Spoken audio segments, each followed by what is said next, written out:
Hi, this is Pranav Thakurta from EDU TV. Today we have the famous Miss Ruchi Pradhan Dutta, the principal of the Asian School Dehradun with us. Ma'am has studied in the prestigious La Maternelle School from Lucknow. As she is an army officer's daughter, she had studied in various schools. And I'm very prou- proud to know that her husband is also in the army and her son is also in the army. Ma'am, we are really proud of you, ma'am. Thank you so much. Thank you. Ma'am, my first piece of advice from you we want to take is how can we transform a passive and reluctant learner to active and enthusiastic learner? Over to you, ma'am. Good morning to you, and thank you so much for having me on your program. You asked a question which is actually very close to my heart because we get so caught up in the daily rigmarole of teaching and learning that probably sometimes our attention deviates from this very pertinent question of converting our passive and reluctant learners into active and enthusiastic learners.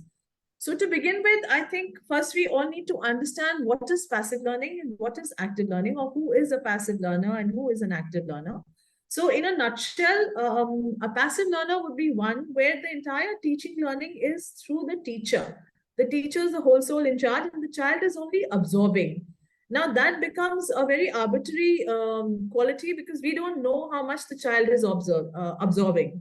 And an active learning scenario or an active learning learner is one where both the teacher and the child are contributive and there is critical learning happening on the part of the child. Why I wanted to make the demarcation is because sometimes, in given the pressures of teaching a large class where you have more than 35, 40 students, or the pressure of completing the syllabi, a teacher may unfortunately dismiss or label a reluctant and a passive learner as maybe a lazy child or a naughty child. That is the easiest thing to do. And that is where we need to be cautious. So, our aim as educators should be to draw these children from their shell, draw them out. So, my mantra when you talk of passive learning, converting to active learning, is draw out, not drill in. Because most of the time in India, we are drilling in, we are filling the cup, we are not letting them think for themselves or draw the meaning for themselves. So when I've been a teacher, though I teach even now as a head of school, but even when I was a full-time teacher, my aim used to be to try and get as many passive learners or reluctant learners into the mainstream of the class and bring them to the core or the heart of the class. Now, how do you do that? The only way, there are several strategies. If you research, if you go through Google, if you go through the B.Ed journals, there'll be a whole lot of strategies given out.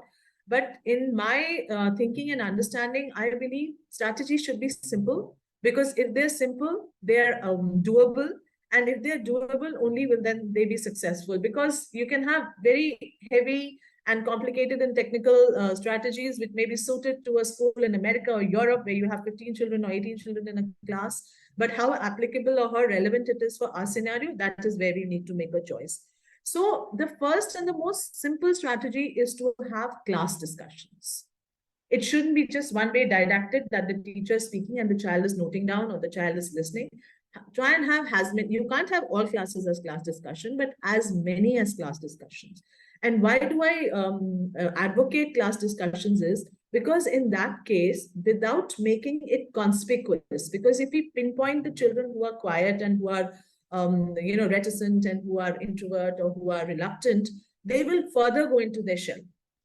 But in a class discussion, when there are 15 children sitting together or 50 children sitting together, you ask two active one and then you try and cajole or encourage a passive one. And so they automatically get woven into the system.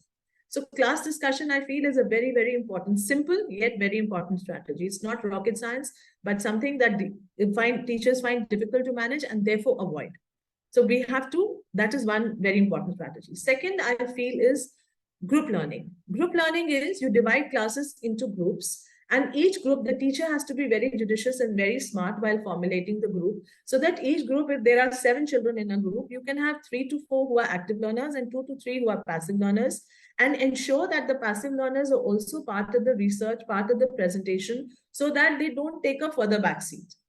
And the active ones don't try and dominate the passive ones. So group learning, which involves research, which involves presentation, and which involves moderated question answers, that is the second strategy that I strongly advocate. Third, in my view, would be collaborative learning, which is similar to group learning and similar to your class discussion. But there I feel that we need to shuffle the groups constantly. And why do we need to do that? So that our passive learners break out of their comfort zone. For example, I'll give you an example. We in class, in senior classes in English, we have an exercise called ASL, the Assessment of Speaking and Listening Skills, in which there is one particular question where there is a paired speaking. Two children have to speak. So after every cycle of assessment, if you change the pair, then the reticent or the reluctant or the passive learner will be forced to break grounds with the new child, and that will bring him or her to the core of the discussion. So collaborative learning is another one. Then as a teacher, again, I know it's not very easy to do so, but we have to find out what are the actual interests of the children. You know, despite your heavy timetables and despite your corrections and your examinations and all of that, the teacher has to make an extra effort to find out what interests the child and use that interest as a hook. Again, I'll give you an example. Suppose, for instance, a child is not very involved in class, but is very keen in sports. May not be a good sportsman, but very keen on sports and facts and figures related to sports. So you pick up something as simple as team names, football team names. Why have they been named like that? You pick up a hook, you start a discussion with that, and then go to your topic. This will automatically draw the quieter children to the topic being or concept being taught in class. So find out what interests the children and use it as a hook to take your class forward. Also, I believe that, you know, physical presence of physical, I won't say presence, but physical location of the children in the classroom is also very important. When I say physical location, I don't mean that everybody has to sit right at the front of the class. Because there are 40 kids in a class, which is the average size of an Indian classroom, you can't have all 40 sitting in the center. But I give less importance to the front. I give more importance to the center or the core of the classroom, which I would like to call the heart of the classroom. Because if you observe a classroom, most of the interaction, you know, from the wall to wall, from the window to the front, is happening through the center. So if you place these children in the center and keep moving, shifting seats, they become a part of the heart of the classroom. Otherwise, they are the ones who are naturally reluctant. So they will move towards the walls or they will move towards the windows and they will try to use the escape mechanism.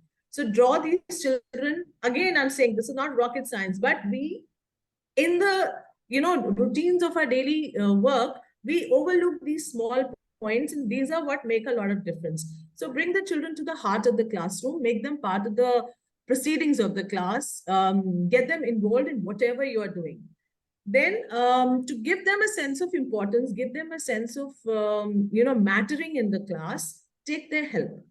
Take their help in something as simple as passing test papers. Take their help in as basic as asking them to monitor their friend's work, that even if the friend is the active learner and they are the passive learner, give them a sense of importance that, beta, just see, is your friend able to finish what I've given? Come to the front of the class. Will you help me with writing on the board? And this works not only with the little ones, it works with the older kids as well. Even with class 11 and 12. Suddenly, from being a reluctant and a quiet learner, the child becomes active. Oh, I have been given a responsibility. And a responsibility to help my friend, who in his mind is a brighter kid. So that gives them a sense of achievement and a sense of importance. Again, another thing that we can do with passive learners and reluctant learners is give them chances. Give them a second chance, give them a third chance. Do not be rigid. Because certain tests happen, schools have a no retest policy. Certain schools have, like if a child has not done well on a test, those are the grades that go in. No, that may be fine theoretically. But for these children, it doesn't work out. Give them second chances so that they do not give up. What is most important is that each child reaches a certain benchmark. We don't just want a school or a class of toppers. We want a class of achievers, and not just achievers. We want a class of happy children. So give them a second chance. Another thing, very small point. Even if the child makes a small achievement in class, or makes a small, gives you a good question or gives you an answer, send a positive note to the parent. You will see the wonders it can work. Because a reluctant child or a passive learner, generally the parents will only be used to listening complaints about that child, that your child is not participating in class, your child is not finishing their work, your child is not answering questions. But one day the child parent gets a note from the principal or from the teacher saying, your child answered this well, or your child helped me. I mean, we will be amazed to see the difference it can make. Again, and not just with the younger kids, with the older kids also. And also, I feel, as one of my final points in this segment, I would say, model curiosity. Teachers have to be a model for curiosity. You don't have to be, I know it all, I'm the end be all and know all of everything. I'll give you an example. Many years ago in my earlier school, when GoPros were just making a presence in India, they were not known to many people of my generation. The younger children knew GoPro. And two of my boys, they were part of the media club. They came to me with the script. They wanted to make a movie on using a GoPro. And I honestly did not know how a GoPro functions at that time. And I asked them a lot of questions that empowered them so much that, they were able to teach their teacher something that later those were, I shouldn't be using the word, but they were generally labeled as the rogue kids because they were more interested in media and going out of the class and shooting movies rather than being inside class. But probably that one interaction with the teacher where the teacher learned something so much from them, they improved in their grades. They became more interested in class because they understood what a sense of achievement a teacher, whether that teacher is a student or an adult, gets when someone imbibes what they're doing. And finally, we say you must ask questions. I also say you must question answers. And why do I say question answers? Because suppose a reluctant learner or a passive learner takes the courage and gives you an answer, and that answer is incorrect. The easiest thing for you to say is, it's incorrect, sit down. But the better thing for us to do is question that answer. Beta, why did you say like this? What made you give this answer? What was going on in your mind? And you never know. There may be some logic behind it. And the child again feels, okay, what I said made sense. So I think these basic, simple strategies that I've given, if we are able to incorporate these into our classes, we can definitely draw these children out of their shell and bring them to the mainstream of the class. I think maybe we have asked this question to many principals. I really enjoyed hearing you. And the best thing is you suggested, you advised, like make the students heart and part of the classroom. I think that's an excellent thing. Plus, give a positive feedback also to the parents. I'm sure, ma'am. Yes. Generally, we are scared when I was young, when my parents used to go for the parent-teacher meeting, and we were scolded at home after that. So I never got a positive feedback from the school to my parents. I'm sure, ma'am, this will help a lot. Thank you so much, ma'am, for your advice, for your time, and we'll keep on disturbing you, ma'am, for your advice for students, parents, teachers, principals, and all stakeholders of education. Thank you so much, ma'am. It was a pleasure talking to you. Thank you Bye-bye. so much. Pleasure's all mine. Thank you. I am Harshini Sudarshan. I am a grade 12 student studying at Delhi Public School, Bangalore East.